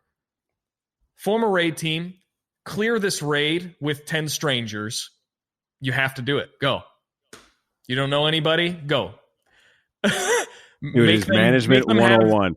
Yeah. Make them have teamwork, make the morale good, make them work hard. Yeah. Good luck. Dude, so, you're not wrong. Yeah. And I got a lot of fulfillment and a lot of enjoyment. And in a way, that was also role playing. I was not a manager. I think I was working at like a gas station at the time. They didn't know that. But you were a manager. You were a manager working at a gas station at the time, but you were a manager because you could not have. I just wasn't managing at the gas station. Yeah, you wasn't managing the gas station. Yeah. Who you really were was coming out during that raid. That was you. Right. Yeah. Right. So in the same way I mentioned it about D&D, I used the video game and the escape also as a tool Right. to advance my own growth as a person. But I do not think it's just a different beast. I think playing a video game in any regard. I enjoy video games that are not MMOs as well. I enjoy a good video game that's a lot like, there's lots of RPGs out there that are a lot like reading an amazing novel, right? But you're sort of reading it, right? The story doesn't really change. You're experiencing it and you're role playing as the character you're playing as, but you're walking through the story as it happens. Whereas the memories you create in an MMO, it's like D&D where they give you like the backdrop, the setting, and you create your own memories with the connections and the things that you do with other people. And the sad part, the thing that kind of makes me sad to think about a lot of these things, is that the one thing MMOs have going for it is it's certainly more accessible than D&D. I think you can have good experiences. I mean, it's hard to have a good experience playing D&D alone, right? You can't just sit down at your own table with dice by yourself and talk out loud. It wouldn't. I don't think it would work. Yeah. I mean, you can play as many characters as you want, but you better hope the postman doesn't come by and hear you through the door, because it would be really awkward. But so I think it's a different beast. But I'm not even sure that I would consider it a gateway. Because no, I don't think so. So you're telling me that you never had any desire to play D&D? No, based on before MMO. I started. No, not at all. I would have. People role play in like WoW. Yeah, like there's like you but see that was weird to me. I was like, you're a bunch of weirdos. They had entire servers where they were role play servers. Like, okay, you're coming in, you are whoever that is. Yeah. I don't know how many people adhered to it, but I know that there were certain, like you could change the color that your name appeared to purple. Purple, if I'm not mistaken, was the role play colored indicator. Fair. Yeah, like you knew, like, okay, and I didn't know the difference at the time, but I know that there were people who would I remember getting picked up in this pickup group on WoW, and there was somebody like, writing me on the side, and they were like, okay, look, you need to be careful with this guy. And I'm like, why? And they're like, he's big time role player, and he's all in. So, the issue was really references that were out of game. Like you weren't, meta knowledge. Meta. Yeah. He was not like, he would boot you. Like he wouldn't play with you or something to that effect. And so I was just because I wanted to go on whatever it is that we were going to do. So I didn't make any, issues, but it was interesting, to see that. What's funny now that I'm thinking about it, even as I'm talking to you about it, what I expect and enjoy more at the table, I found odd in online WoW. Yeah. Like I want to have the role play at the table. And I almost find it like, oh, wow, you're not really into it if you're not committed to that degree. But on WoW, it still feels very much like a video game, but not to that guy. And he was just setting his boundaries. So I can't be mad at him. But it's funny when I think back on the memory, somebody had to warn me, hey, you can't, you got to be all in if you're doing this. It's an interesting, dynamic, and I think when I think back to escapism, I wonder what he was escaping from. When I think back to where he did not want any reminders of the outside world while he was in this world. And so more adult me doesn't mind that as much as younger me found it sort of odd. Right. Right. Yeah. Funny enough, man, you mentioned creating your own stories. You're making me think of one of the better ones that I had doing PvP. And it was always, I want to say that I was a tank, but I was a young tank. And I don't think I was more than level 20 at the most, maybe level 25, like between 20 and 30. Mm-hmm. And I'm trying to remember what the mobs were in WoW, that if you were Alliance side and you kind of travel, actually, it didn't really matter if you were Alliance or Horde, but I was an Alliance Night Elf and 20-ish tank. And so you're kind of durable, but you're still getting your ass beat, at that age, depending on what you're going to fight. And so there were these, you may remember, Scarlet something or another, like, okay. Then they were like 20 and higher. I don't think they went higher than 30. But between 20 and 30, and you were probably hanging out up at Scarlet Monastery. Monastery, yes. Yeah. That's exactly, yeah. Yeah. And so you kind of pushes just my glasses up. Exactly. Yeah, you just kind of just made your way to that area, and it was like, oh, because they're the first like humanoid looking, humans that you would see for a while. Right. Because, when you're a night elf. Hail! Yeah, exactly. And you come up and it's like, oh, okay, there's these dudes. And they got the little, cloaks on or whatever those things were called that you could wear. Look like aprons, with their like tabards. Yeah. And so I come running up and, they start attacking me. And I'm like, wait a minute, all the other humans I've seen were friendly. Like, why are these dudes so mad? And so you Plot kill twist. one. And you start to, you know how that goes. It was by the time you hit 20, man, there's the blues of leveling up. Mm-hmm. You ain't leveling up anytime soon. That meter's barely making it after a while. And you start to see that spike you get from somebody that might be 5-6 levels over you. And as a tank, I could go one-on-one with somebody, because they were far enough away that I wasn't going to aggro anybody, and I could just solo these guys. And there was enough of them outside of the monastery that I could kind of run around, do a round, and wait for the respawn and repeat.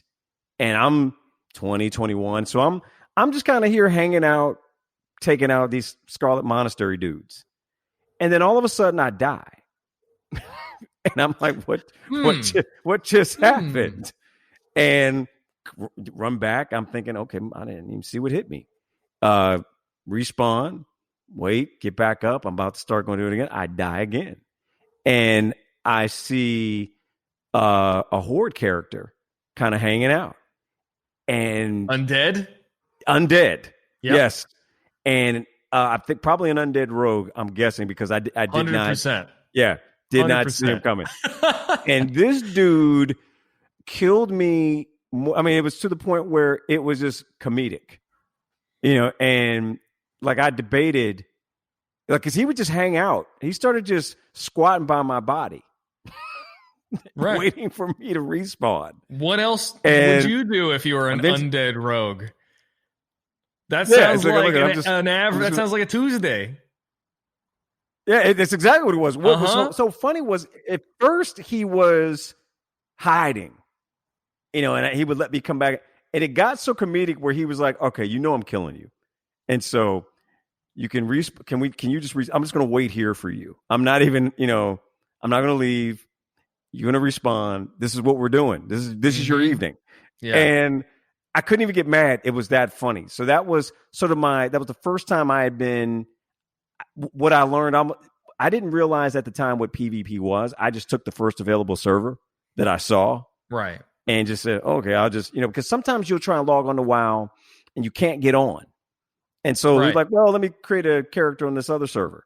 And this is what had happened with me. I created a tank character on a PvP server and leveled them up higher than any of the other ones I had done.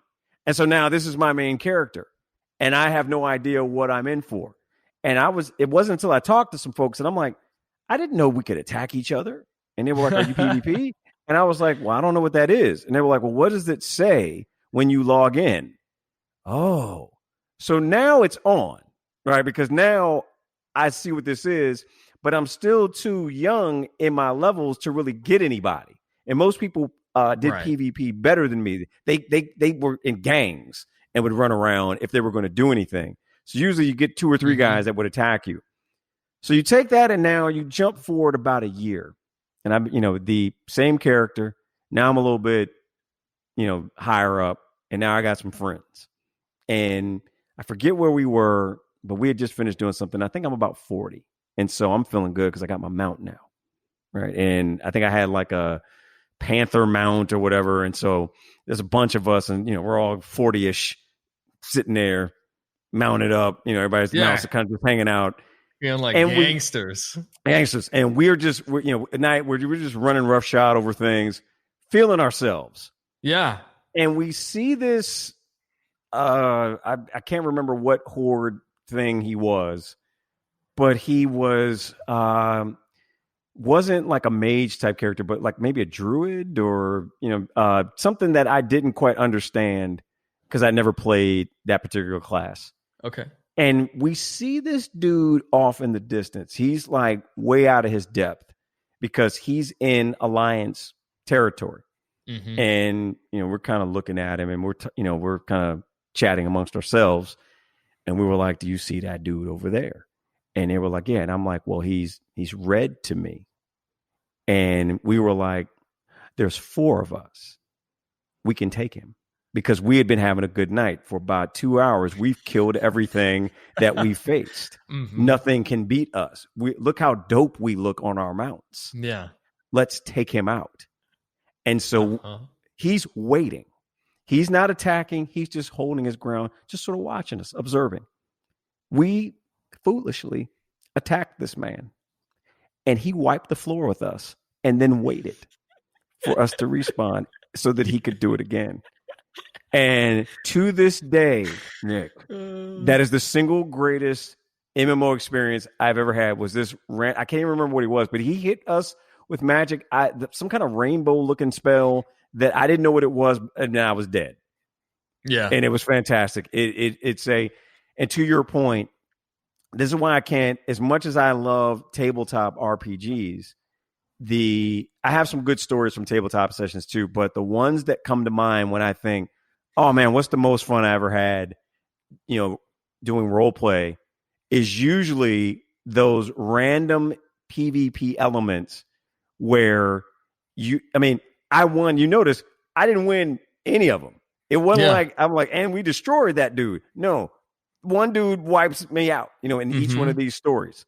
Yeah. So I'm curious to know if you have any stories like that. Where do you land with those types of things? The reason I say that is because I have a completely different mindset with console MMO. I don't like Elder Scrolls, even though I've bought all these expansions. I've dumped a ton of money in Elder Scrolls Online. Mm-hmm. What I don't love about Elder Scrolls is that it's not Skyrim. It's not that it's a bad game. That's because it's not made by the same company. Are you serious? You didn't know that? I did not know that. I saw Elder Scrolls and I just was fooled Elder Scrolls by Online that is made by some kind of something Max. And it's something Max company. That makes sense. That's why I didn't get it. You were smart. I heard a lot of horror stories about the development of it because it took a really long time. It took a really long time to make. To me, it's like, why not? ZeniMax. Developed by ZeniMax Online Studios. It was only published by Bethesda. It was not developed by them. I did not know that. They sold the rights to them to make an MMO for it. That's why it doesn't feel the same. There you go. I would rather somebody, and I know that there are developers that do this, that create content for, which is, I'll put it this way. When did Skyrim come out? 2011. So think about that. That game is 9 years old. I still play it. I still play Skyrim. Still good. To me, it's still good. And there are people that make extra stuff. Like you go on and you see that like people are making downloadable content for Skyrim today. It is as you can play it in VR now too. Wait, now that I didn't know. Really? That sounds like it'd be a trip of an evening if turning around and actually seeing things that you've looked at on a single screen for you. Hope you like spiders. Exactly. Jeez. Okay, now I have to do that. That would be worth. For me, it's as those games go, it never got better than Skyrim.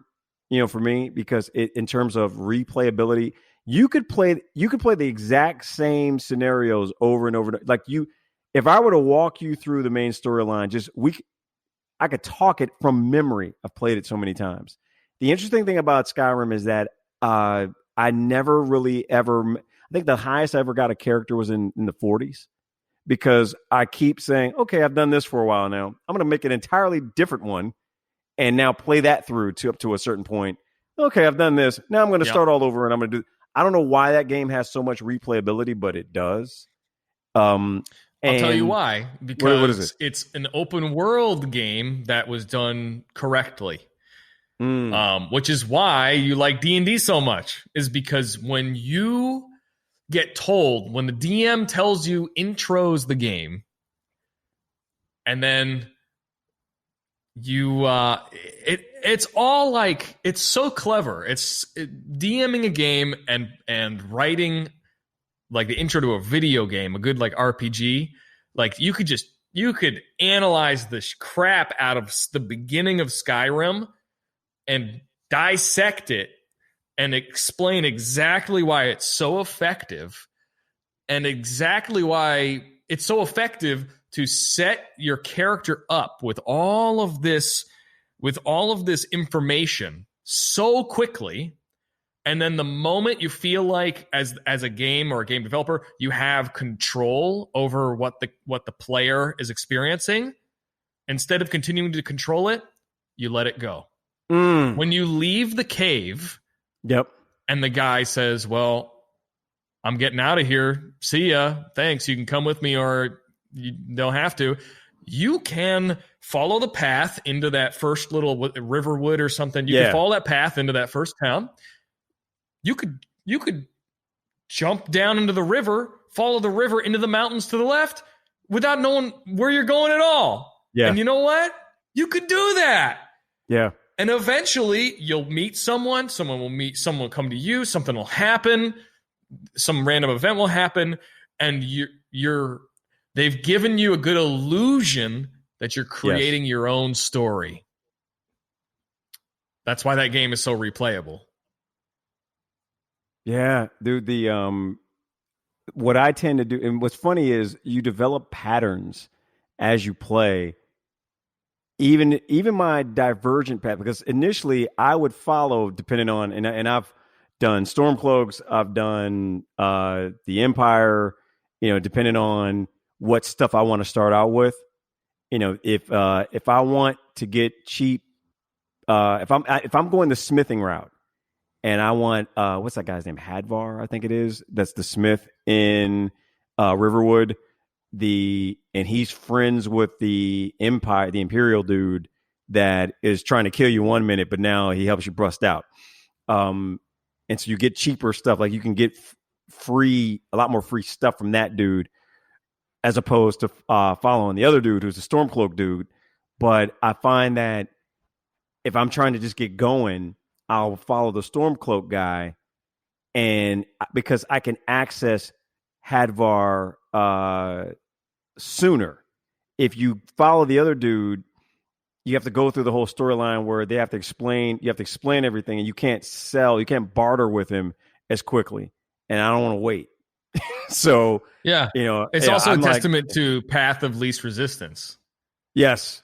Right. So what's funny is I used to do that path, and then I realized one day, just randomly, like, nope, you know what? I'm going to the left this time. There's a certain fallen tree that I can see it in my mind's eye. And if you make a left coming out of the cave and go down a hill, there are these 3 bandits, and they're always kind of random. You have the archetypes are the same, but the skins are different. You've got a warrior type that's wearing sort of iron armor. You've got another one that's wearing leathers and animal furs. And then you've got another one that is probably wearing furs as well, but is sort of an archer, kind of, I'm going to back away and shoot at you type. And among them, you've got the same drops that are always there. There's like a mage robe. You've got some alchemy stuff. You've got some random coins. There's like a book that gives you a +1 on your one-handed, type stuff. So that's the loot that drops in that area. And I discovered this by accident one day, and I've been playing the game for years, had never gone that way, went down and was like, holy crap, I didn't even know this was here. And so you kill all those dudes, you take all their stuff, and if you leave that area and you go further left, there's this area where there's this, how they have those different shrines and things that have been erected to Talos or whatever. There's like a shrine to Talos. Yes. And you go up there and something happened because everybody there is dead. And there's one Thalmor that's there that is wearing this robe that gives you destruction level 12, but it doesn't give you your mana recharge. And so there's this debate now of, I just took this robe, especially if you're playing a mage character, I just took this robe off of this dude in the cave who I get this regen at 50%. But man, if I'm a destruction level mage, I want these black robes that I can take off of this Thalmor, because now I'm spending 12% less to cast this, flame, that I want, because that's really the only spell you have at that time. And really, to be honest, you don't need anything higher than that for the first probably 10 levels that you have. You can just cook people, with it. Anyway, all of that to say, I think you're absolutely right in that you get the illusion that even to this day, like I could put that game in now and feel just as free running around, even though I already know what things I'm probably going to do. And there's always this sense of, I still haven't done it all, because there are things that I'll look up online that I'll go, man, I never did whatever that is that person's doing. I didn't know you could do that. And I've done a ton. Like, I'm scared to look and tally up the amount of hours I've spent on that game, because it's probably more than I spent on WoW or EverQuest. Wow. And I spent a lot of time on WoW and EverQuest, because, which makes sense, because I stuck with Skyrim all this time and the game is 9 years old. So, yeah. So as console games 200 or 300 hours in Skyrim. Easy. But not thousands. I'm scared to look. If I were to go all the way back to first time I put it in, so shoot, you could even go back iteration before that and with Oblivion. Oblivion was great too. Yeah, I did a ton there. I couldn't finish that one because it got too hard. For me, I couldn't finish it. I never saw the end of that, that main storyline, but I still love it. Yeah. And Jeremy Soule or however, like the dude who did the music for that is Jeremy Soule. Yeah. That dude is just ridiculous. He did the Guild Wars 2 soundtrack as well, and that is a masterpiece as well. I probably just get it on the street. I'm gonna tell you what, man. To this day, one of my favorite classical pieces. I can't remember if you and I have talked about this already, but the Streets of Whiterun is, to me, it's hard to pick just one from that dude, but Streets of Whiterun is phenomenal. And I don't know if you've ever seen it, but if you haven't, you should check it out on YouTube. There are people that have done covers, and there's one video I saw where these two ladies are playing it on violins. Like they're playing it with their instrument, like recreating it. It is a beautiful piece of music. Just whatever it is that he did to come up with, this music. And I think he did all the way back to Morrowind, which was the first time I was introduced to Elder Scrolls in the first place. I had a buddy of mine. Yeah. I think I was griping about how I did not like turn-based as much. And I'm like, because you don't have any control. I was working at a GameStop at the time, and he was a dude that would come in and would buy a bunch of stuff. And so I'm talking with him. I'm like, somebody needs to make a game where you can still attack things by button mashing, but it's role play. And he points behind me. Now, mind you, I'm working there. Don't see this thing. And I look, and it's Elder Scrolls 3 Morrowind. And I pull it out, and I'm looking at this, and he goes, you need to play that.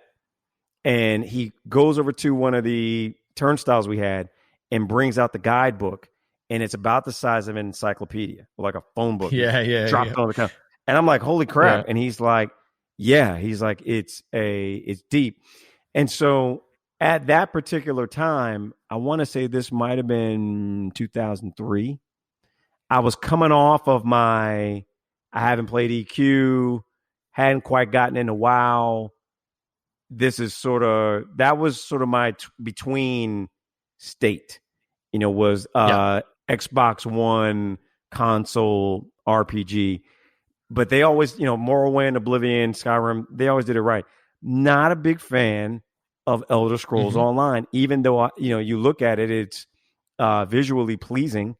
It's got a ton more content, but there's something about, for me, the notion that when you and all 80 other people in the area are the only one, air quotes around one, that can solve whatever the thing is that they're making you do, it kind of loses its value. Yeah. Wait, I'm the one and so is everybody else around me to do whatever this thing is to save the day. Well, we can't all be the hero, can we? Right. Yeah. It's immersion. Yeah. You crave that immersion. Yeah. Yeah. So I don't know how you lose that or how you get that wrong. Well, and yet I still bought it. A lot I'm of chefs. such a fan. Yeah. Video games in general are, and this is the reason why D&D works so well, is because usually there's only one chef in the kitchen. So video games, MMOs, not only are there lots of chefs in the kitchen, but the executives that own the chain of restaurants are standing in there bugging them.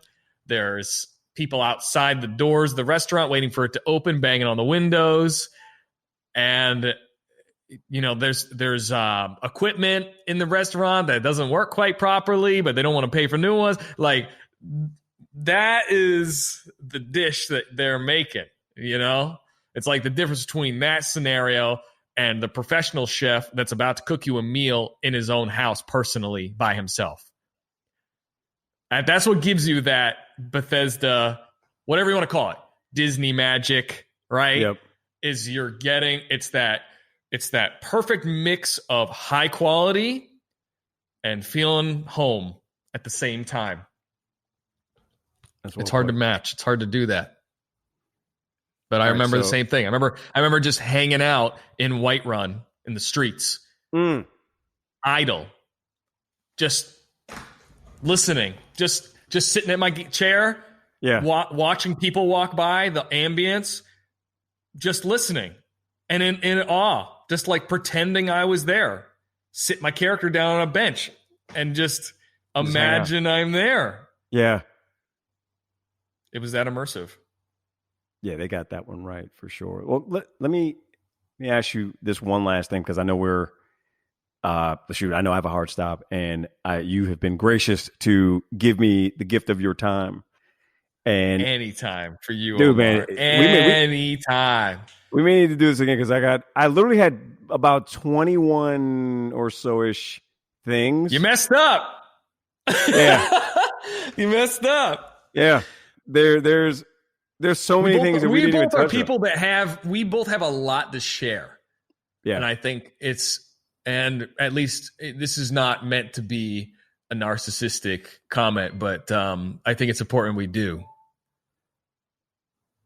I think you're right. I think you're absolutely right. I'm looking at this and I'm like, I didn't need to plan this much. Which is a beautiful thing. We went off on a tangent off of like one or two things. So I'm gonna finish up, man, on this, and if you're willing, man, come back, and I'd love to dig more into this. In fact, Matt and Kellyanne want to do one too, and they were like, are you gonna bring Nick? And I'm like, Nick gets his own show. I like Nick more than both of you, right? They're gonna kill me because they're gonna listen to this and they're gonna be like, oh. So that's why. Oh, they're so great. Oh, I miss them so much. Much. We wanted, like, I'm still trying to figure out, like, what we were, like, I was, going to talk about similar things with this. So maybe we all sort of circle back. and talk about some of the things on this that we didn't get to. I definitely want to talk to Matt about he can literally become anyone. We recently did a Roll20 session. It was a one shot where you know how he normally plays these funny characters. You know, when he does gravitate towards comedic relief. Yes. Mm-hmm. He was completely different in this Star Wars one that we did. Oh, and I wish I could have been there. Dude, I would have loved to seen him play a straight guy. He was it was like a robotic sort of, I'm trying to think, but it was, the crazy thing was, Matt gave us all these pre-made character Pre-gen? sheets. Yeah. And it was like, all right, I got this character here. And it was, you had 3 players who were all experienced, not so much with Star Wars per se, but just role-playing in general. And he ran the one shot and just sort of ran us through it. And he played this character in such a way to where, I mean, he was deep diving into it. He did a voice, but he also added some sort of online modulation. So he sounded robotic. Oh, cool. Yeah. And it was very well done. Like whatever he had in his setup, he sounded robotic when he did it. And it gave you a peek into just how much depth he has in his ability to improv and to do it. Like the dude has a gift in terms of, and so I definitely wanted to talk with him and bring you and to talk about really getting immersive into characters. So I'll save, those pieces for that. Yeah, let's do that. Yeah. And we'll do that one in character. I like it. When I have an interview about being in character, with people you don't know. That is fantastic. There's a lot of I don't know. There's a lot of layers in that, man. Confusing to listen to, but I don't know. Maybe that now must be a thing. That's got to be a thing. That's fantastic. All right, so let me end with this question, and I'm just curious because we touched on it a bit earlier, where one of the best sessions I ever had was your session where I got beat up a whole lot, but the session was awesome. The dice best were just memories not with are me. when you Sorry, there's a little bit of lag. I don't mean to talk over you. It just you're good, starts man. to overlap each other. But yeah, definitely, it's a testament to good role playing, because if you're a good role player, the best memories can be when you succeed or completely fail. The worst sessions, if you're a role player, the worst sessions you can have are the ones where you feel no emotional connection at all. Right? Yeah. Like there's nothing. It might as well have been chess, right? Right? There's just would like chess. You should like it. Chess is awesome. Are you saying chess is an emotionally charged and driven game? No, with nuance. It is not. It is purely just the satisfaction of outsmarting somebody else. Somebody else. That's really what it is. Tell me, man, about what session for you stands out the most that you've ever played across any of these genres, whether it be MMO, whether it be tabletop, whether it be, what is the one memory that is above them all for you? Oh man. Which one of my children should I pick? Yeah. Huh. And if you want, man, we can save that. But I'm curious to know, if you want some time to think about it, we can save that for the next session. Or you can, if you've got one that just leaps up, but that feels like it was deeper than I figured you might just have one ready to go. But you sound like you've had a bunch. Well, here's the thing, is I cherish every session of D&D I get to either run or play in. Even when it's bad. Even when, not necessarily bad. Even when, if like I still value, there was a time when I lived in downtown Seattle and I was a part of a meetup group for first-time D&D players or just inexperienced D&D players. And I would go there every week and run one-shots for strangers. And you would have people who had social anxieties, who wouldn't talk much. You had people that were a little bit, quote-unquote, too much. Right. And you had seasoned veterans and you had younger kids and, really older people all playing at the same table and trying to accommodate for everything. Where some games there was like, we just got to get through this. And you leave it thinking like, whew, that was kind of like pulling teeth.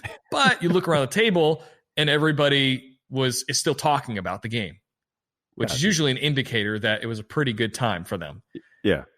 And so memories like that stick with me just as much as the memories where I played and I did something awesome. I have very few memories of that, actually. I very rarely value me personally or my character doing something awesome. Those memories don't usually go in the bank.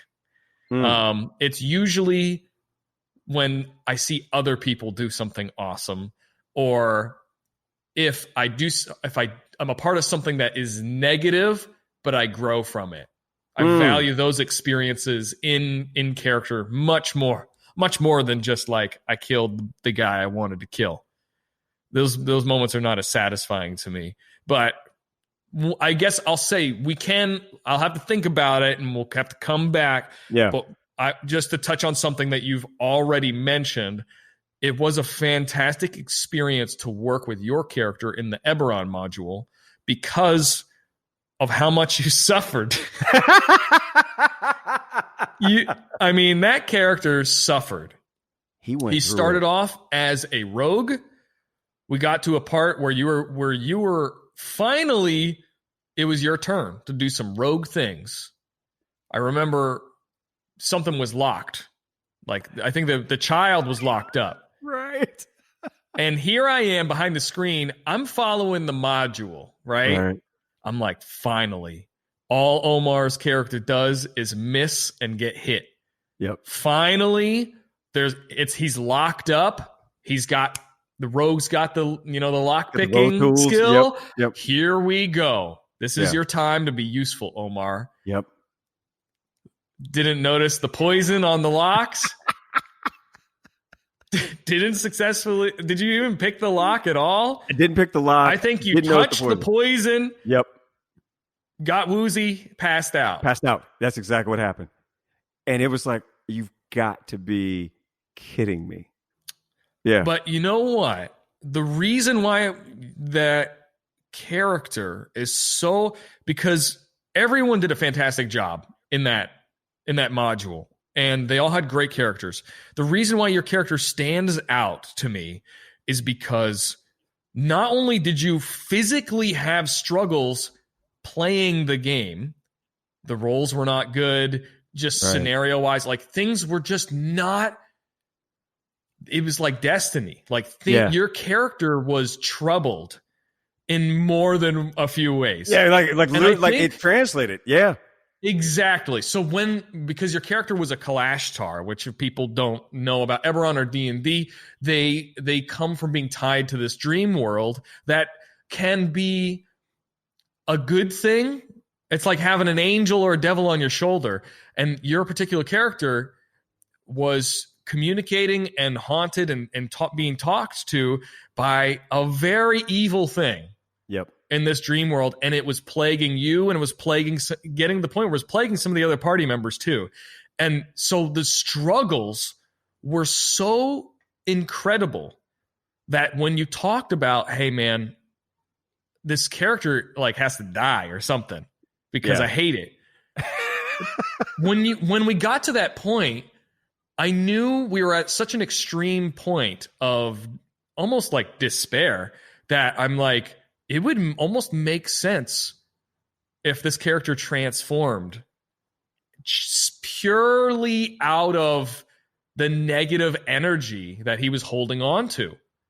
So that's why I was like, what if he took something from somewhere and took that energy and it was kind of negative energy, right? And then we had the scene later on, very Anakin Skywalker-y on the train, where it got to a point where you just started murdering pretty much innocent people. Yeah. And it wasn't murder hobo at all. It was just I don't even think some of the other people at the table really knew how to deal with you. Yeah, exactly. you were so like Anakin Skywalker, and like your intentions were almost still pure because of who your character was, right? You believed you were doing what you had to do. You did not believe you were evil in the moment, right? Yeah. You're not a villain. This is just what needs to be done, and you can't convince me otherwise. And that is why that is a good character, in my opinion. And that's why your arc was very memorable. It is one of my favorites, and it's for all the reasons that you said. I've had characters that have been that have not rolled well. Part of why, like I said, I wanted to do 2 for this one, because I'm like, all right, this will give me a safe place to learn how to actually. Part of it is I just didn't know how to play the class. You know, when you get used to playing things that can stand back and just hurl spells, or are so powerful that you can't really hit them, you run into a situation where you have to play something that's a bit more finesse, and you don't even know how their damage works. It's going to take some time. So one of the best things that could happen is, let's start one at level 1, and I'll come up, and then you sort of grow in your knowledge of how, and you can read up on it. So I'm enjoying that, but I just remember like the amount of work that you put into that session to that campaign as a DM was phenomenal. I remember like the way you do introductions, your intros and your setups and everything, in the mood and all the music and all. And incidentally, man, the next time you're in town and you're here, I actually have Sonos in the house now. So all of so there's like a speaker in all these different rooms. So the immersion, like I did that with you in mind. I'm like, okay, the next time he runs a game here, all the music now can hit it. The ambiance literally feels like when we're doing Icewind Dale, you know, we can put on wind and, you know, snow. And somebody said at the table, they were like, I think in our second session when we were just doing music, they were like, is it warmer in here? And I said, no, I just did not turn on the wind. So you felt colder because your mind made you think it was colder from the last time when we played. And that's the power of some of the immersion, you know, with some of that. But it does work, man. It works well. Dude, we could do this literally all day. When can I get you back on? Whenever you want, man. Anytime. Just shoot me a message.